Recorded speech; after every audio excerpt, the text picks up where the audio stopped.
Et comme ça, ce rôle d'accompagner le public, de l'aider à s'émouvoir de cette tragédie, et en même temps un des personnages de la pièce qui porte des nouvelles assez tragiques, des informations tragiques au cours de la pièce.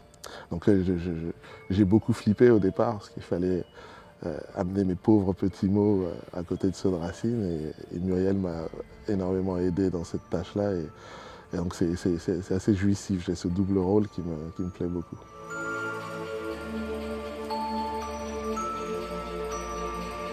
Théramène, c'est le précepteur, le gouvernant, celui qui a élevé Hippolyte, et donc c'est un peu son fils spirituel. Il l'accompagne, donc presque davantage que son propre père, Thésée, parce que c'est lui qui l'a réellement élevé. Donc il voit son fils spirituel, celui dont il a la charge, traverser toutes ces bombes, ces hécatombes au fur et à mesure de la pièce jusqu'à sa fin tragique.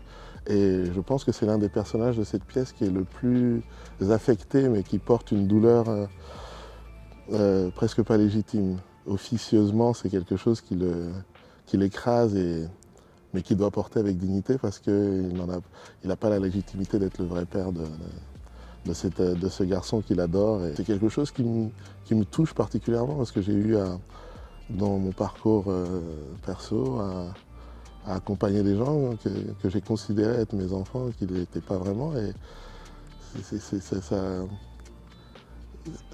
ça fait quelque chose.